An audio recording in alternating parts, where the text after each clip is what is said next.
Today I'm going to be reading to you from Rose's Journal by Marissa Moss. I'm going to be doing this in a 30-minute block so you can fit in any opening or closing procedures for your classroom, and I will be asking a few questions as we go along. One thing I do want you to do is to listen for the figurative language.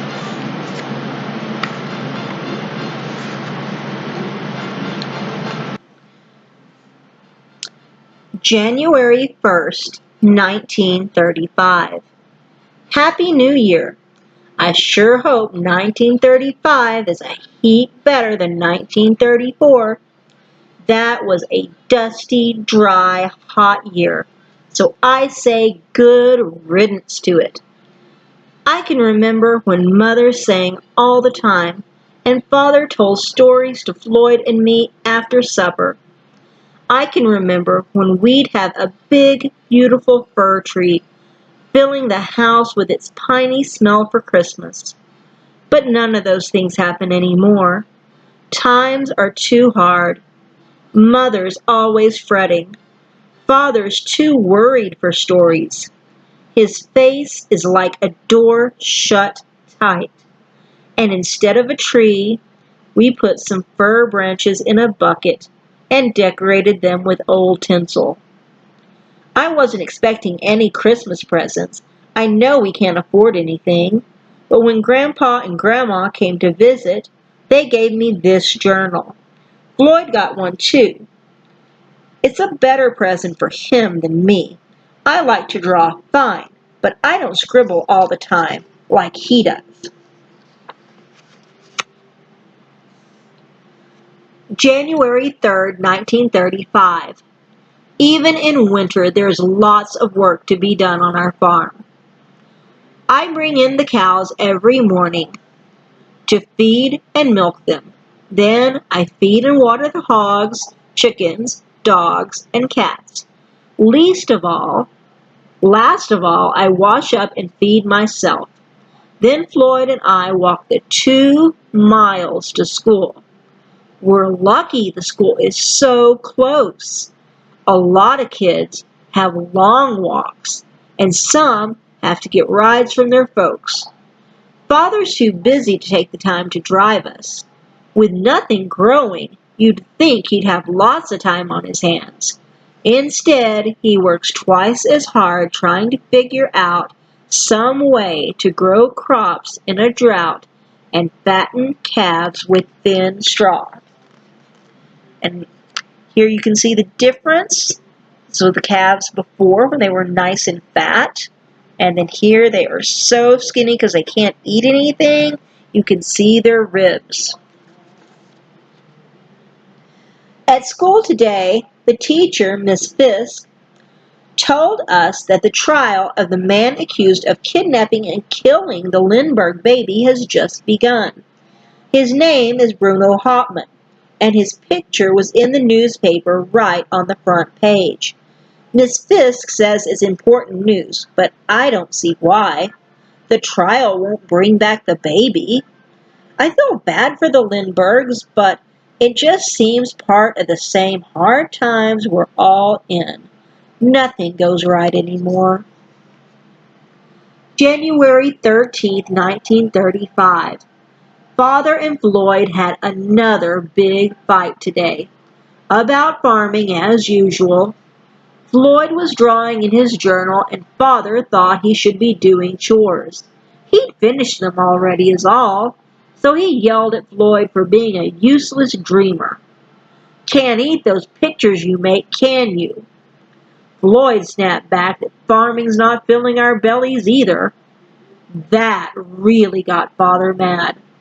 Even madder because it's true. This time, when Miss Fisk read from the newspaper, it was more interesting. She said Amelia Earhart had flown solo across the Pacific Ocean from Hawaii to Oakland, California in 18¼ hours. A huge crowd greeted her when she landed. I wish I could have been one of them, or better yet, I wish I could have flown with her. The sky is so big, Sometimes I tilt my head backwards and stare at the clouds until I feel I'm up there with them, not stuck on the ground.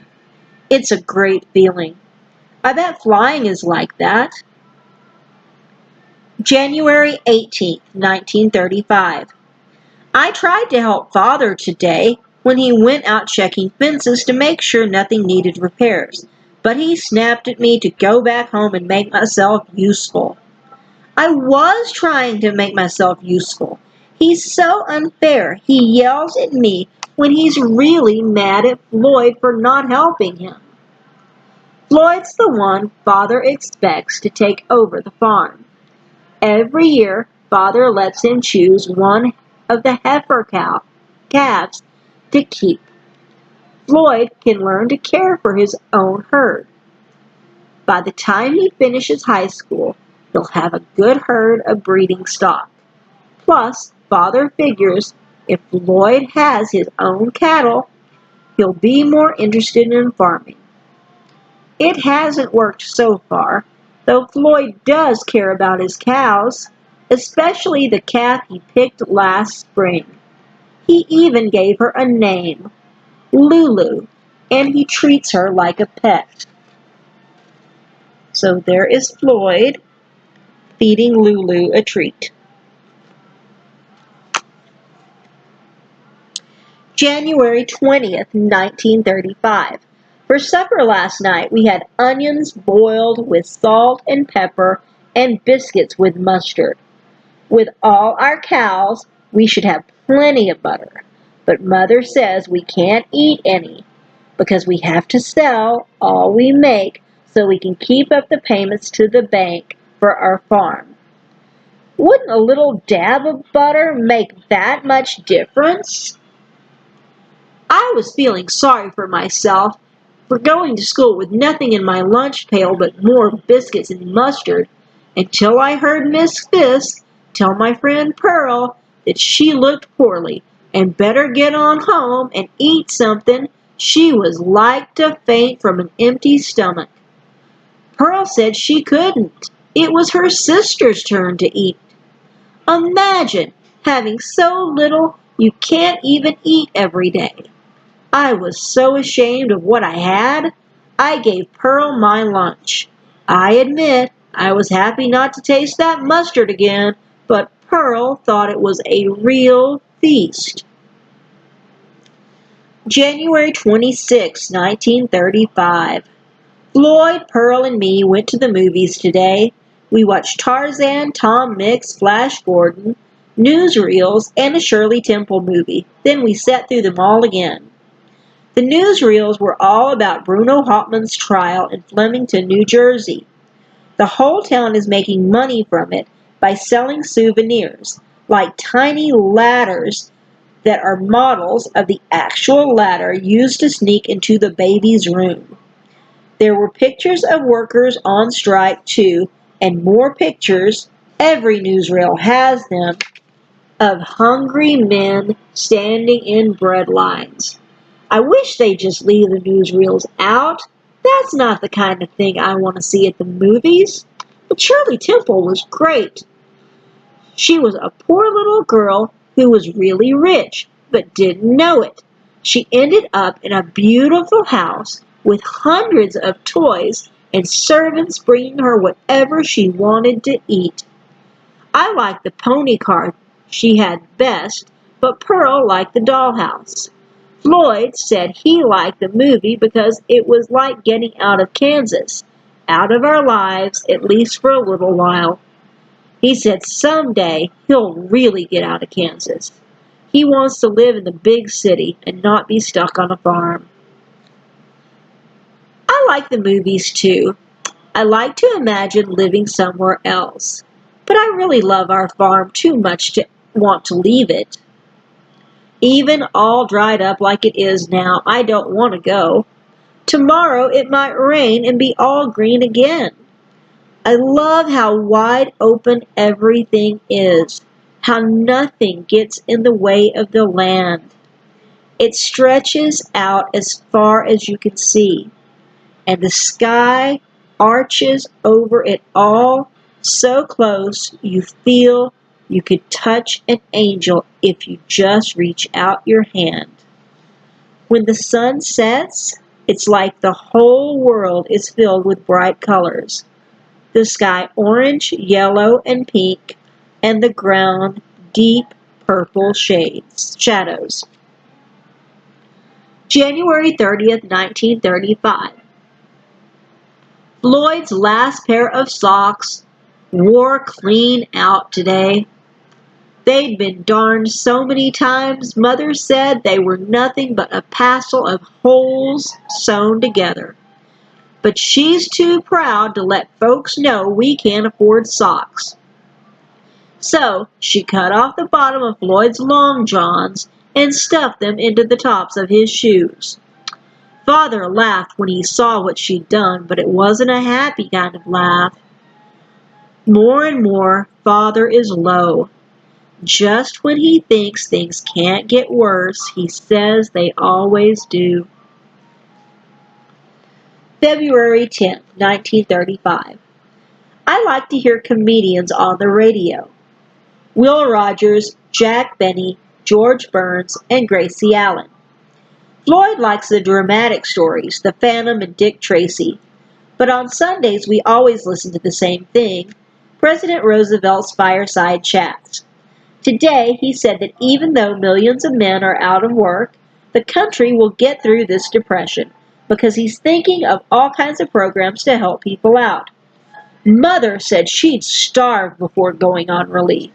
It's too shaming to ask the government to feed us. I suppose I should feel ashamed too, but when I look in the larder and see nothing except potatoes and onions, I wish Mother weren't so proud.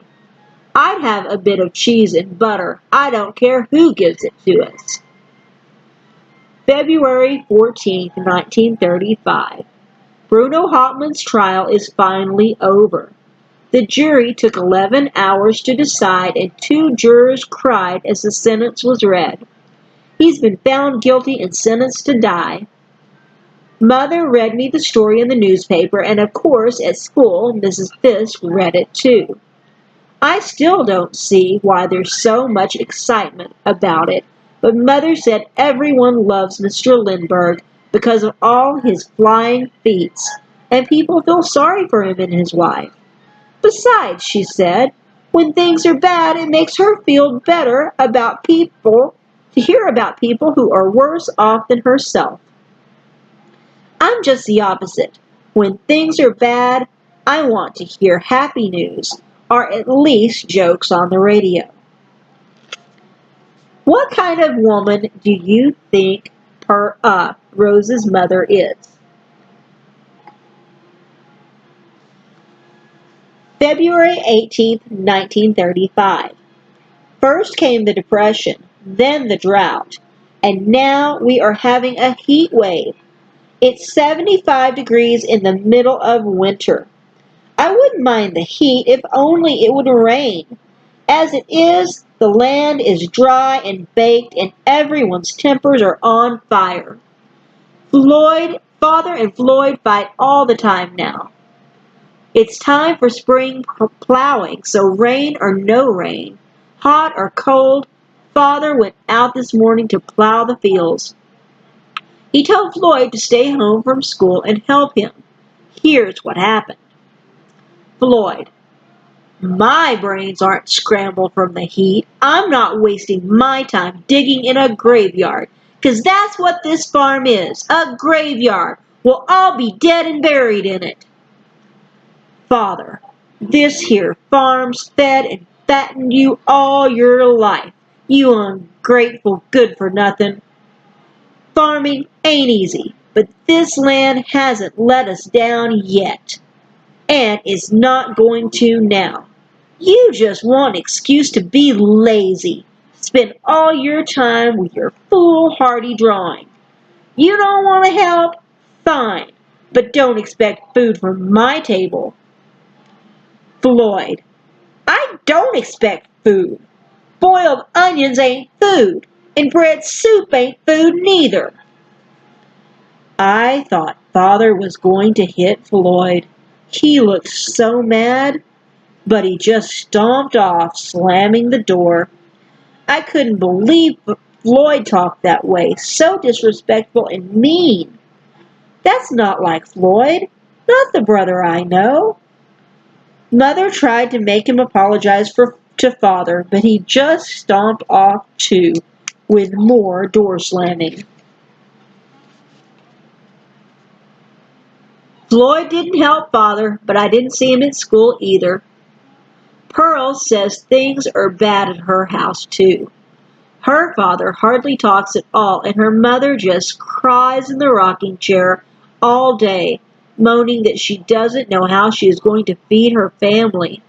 Pearl's even thinking of hopping a train so her folks will have one less belly to worry about. I sure don't want her to go. With Floyd turned all mean and angry, she's my only friend. I've been giving her my lunch every day at school so she'll want to stay. I'm sick of biscuits anyway. They stick in my throat. February 23, 1935. This is actually my favorite time of year, when green shoots and wildflowers carpet the ground, buds cover the trees, and meadowlarks sing early in the morning and late in the afternoon. But it's been 6 weeks since the last short rain, and nothing's growing. Everything's gray or brown. The only color is the blue of the sky, and even that's washed out. Mother looks like all the color has been sucked out of her too. She's hollowed out, all empty and sad. Father's not hollow, but he's hard and gray and cold as stone. Floyd's the only one with any spunk left, but he's always angry and keeps to himself as much as possible. Today I followed him when he stomped off, and now I know where he goes when he wants to be alone, out behind the barn, in the old root cellar. He was drawing his own comic page when I snuck up on him. At first, he was mad at me, but I promised I wouldn't say nothing to Father about him spending his time with a pen instead of a plow. I wouldn't have anyway, even without promising. Floyd should know that. He showed me his new comic and it was great. I liked it so much, Floyd gave it to me. And there is the comic about Dirty Dave.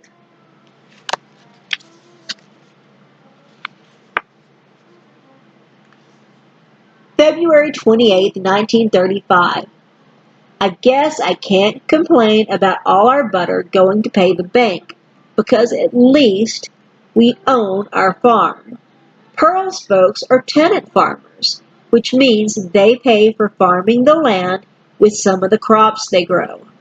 Because of the drought, they haven't harvested much, and now the company that owns the land is kicking them off. Pearl won't have to hop a train after all. Her whole family is driving off next week. They're headed for California because there's supposed to be work in the fields there. I want to give Pearl something, but I don't have anything. I asked Floyd if he'd draw Pearl a comic, and he said yes if I'd write the story. So I'm writing one. I've never made up a story before, but I like it. I can see why Floyd does too. You can make things happen the way you want them to, not the bad, sad way they do in real life. March 4th, 1935. Pearl is gone. Her family packed everything they owned into their Chevy and off they drove. They sold all their tools, but Father said so many farmers are leaving and selling off their belongings, the stores won't pay good prices. A plow that cost $18 from Sears Roebuck goes for 50 cents. A seeder that costs $38 gets $2. Father wanted to help out and buy the cattle and horses, but we can scarce feed our own. Still, I took Pearl's dog Rags because she's about to have puppies, and it near broke Pearl's heart to leave her behind. I wanted to do something for Pearl, and maybe if I have Rags around, I won't be so lonesome for my friend. Mother knew the right thing to do. She had Father butcher a hog, even though it's late in the year for that, and she made sausage and canned rib meat for Pearl's folks. She packed up biscuits and canned beans and tomatoes from last summer, and altogether it was a real feast. More food than they had seen in a long time. How is this changing your opinion of Rose's mom? March 5th, 1935. I guess it's good after all that Pearl left, because the dust storm have started again. I thought last year it was bad, but this year could be worse. That is a horrible thought. I read in the newspaper last May that one storm was so big, 350 million tons of soil were picked up from Kansas, Texas, and Oklahoma and dumped into the eastern states. 350 million tons! I didn't know there was that much dirt in all of Kansas. Chicago alone got 12 million tons, 4 pounds of grit for each person in the city. In New York and Boston, the dust darkened the sky so much, street lamps were lit even though it was daytime. The dirt traveled as far away as the Atlantic Ocean. Ships at sea were coated in Kansas dust. That's how it feels for all of us, all the time. Dust just everywhere. Mother used to wash the whole house thoroughly, every day, but now she's given up. What's the point of cleaning when the dust comes back no matter what? Floyd and I still try to keep things clean as we can, otherwise we'd go crazy. We figured out little tricks to fight the dirt, like if you coat our lips and nostrils with Vaseline, then the dust will stick to the Vaseline and we don't breathe or swallow as much grit. Even after a duster, my teeth always feel gray with dirt.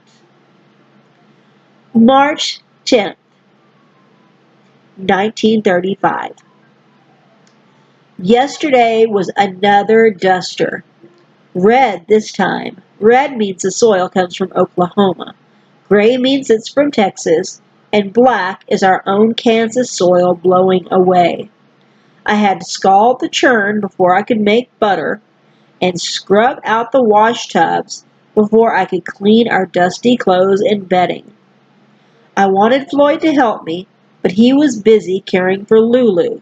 His pet calf, well, now she's a cow, was doing poorly. There's so little food and water. Now there's dust adding to the animal's misery. The horses and cows have it worse off than we do. We can stop up our doors and windows with wet rags, but the barn's too open for that. Dust blows in and covers the scarce straw in the manger. It ruins the water in the trough.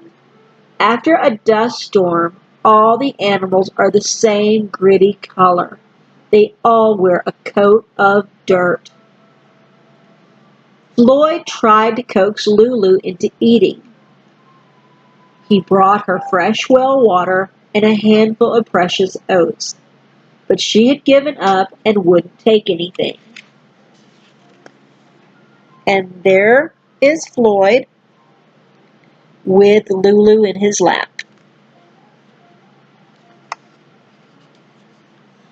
There was nothing he could do, but Floyd wouldn't leave her. He stayed with her all night. It didn't make a difference. Lulu died early this morning. Floyd didn't cry, but he hasn't said a word since. He sits like a stone and stares into space. For a minute I was scared he was turning into a dried-up old man, but I looked again, and he was just Floyd, just a sad, sad boy. Mother thinks it's all Floyd's fault anyway, for turning a farm animal into a pet. She helped Father turn Lulu into steaks, but the truth of it, she was so skinny, the meat's not good for much. When Father opened Lulu's stomach, it was lined with a thick layer of dirt. I sure hope my insides aren't like that.